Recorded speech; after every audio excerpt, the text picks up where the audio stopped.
So let's continue with the topic that we have just left in between. Okay, so we were discussing accounts, and everyone, please join in on the board again.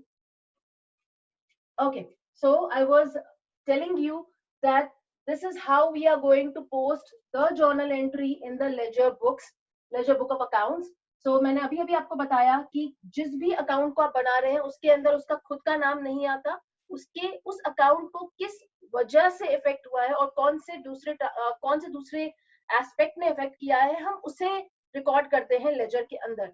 तो यहाँ पर cash effect हो रहा था, cash debit हो रहा था sales की वजह से, इसीलिए सेल्स को, कैश अकाउंट को मैंने डेबिट किया, किससे? सेल्स से, with the amount of 10,000 rupees. Then next था मेरे ट्रांजैक्शन में which is purchase account debited to cash. तो मतलब परचेज अकाउंट क्रेडिट हुआ है किसकी वजह से? कैश की वजह से. तो परचेज अकाउंट अगर कैश क्रेडिट हो रहा है, परचेज डेबिट हो रहा है, तो कैश क्रेडिट किसकी वजह से हुआ? परचेज की वजह से. तो परचेज अकाउंट को यहाँ पे हम क्रेडिट करेंगे.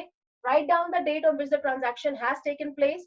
उसके अलावा मैंने बताया था आपको कि डेबिट और credit side of the ledger account is going to be equal. अगर वो इक्वल ऑटोमेटिकली आ जाता है, वेल एंड फाइन. अगर वो नहीं आता है तो जिस भी साइड शॉर्टफॉल रहेगा उस साइड पे आप अपना लिखेंगे. यहाँ पर मैंने लिखा है बाय बैलेंस कैरिड डाउन, क्योंकि मेरा क्रेडिट साइड पे शॉर्टफॉल था. अगर यही शॉर्टफॉल मेरा डेबिट साइड पे रहता तो मैं लिखती to balance carried down, right. और फिर हम उसको बैलेंस कर देते दोनों side 10,000 10,000. Okay, so this is how we post the journal entry in the ledger account. कल हम इसके आगे पढ़ेंगे और हम जानेंगे कि हमारे जो टाइप्स ऑफ अकाउंट्स है, मतलब हमारी जो अकाउंट्स की क्लासिफिकेशन है वो कैसे होती है और रूल्स क्या होते हैं डेबिट एंड क्रेडिट के, जिससे हम इसको बेहतर अप्लाई कर सके इस नॉलेज को. ओके, इसके आगे there was a doubt related to journal folio. तो let me explain this journal folio topic again. Journal folio का मतलब होता है कि जब मैंने ट्रांजैक्शन को रिकॉर्ड किया based on my source document which is in this case the cash memo. तो कैश मेमो के बेसिस पे आपके अकाउंटेंट ने बनाया वाउचर. वाउचर को यूज करके आपने बनाई journal entry.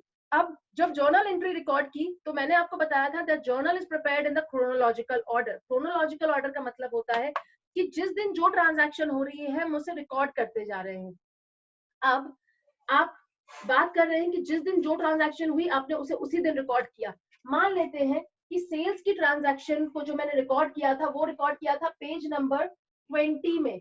20 was the page number on which the transaction of April 22nd was recorded, or 21 was the page number in which our 23rd April transactions were recorded. यानी कि जब मैं बात कर रही हूँ 20 पेज और जो पेज नंबर 20 है उस दिन ये वाली ट्रांजैक्शन मेरी रिकॉर्ड हुई है, ये वाली cash account debited to sales वाली ट्रांजैक्शन हुई है record.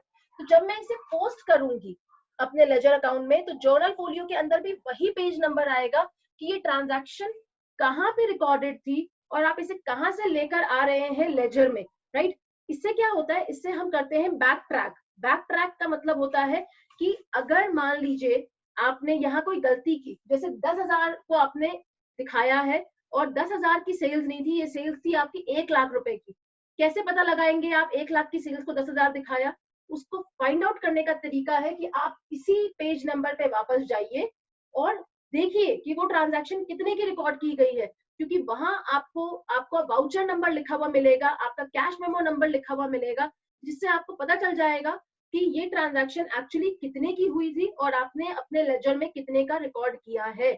So if there will be any error or any intentional fraud which is trying to be committed, तो यहाँ आप उसे prevent कर सकते हैं, right? So this is the use of journal folio, and this is why we show it in ledger account, so as to trace the point where that journal has been recorded, right?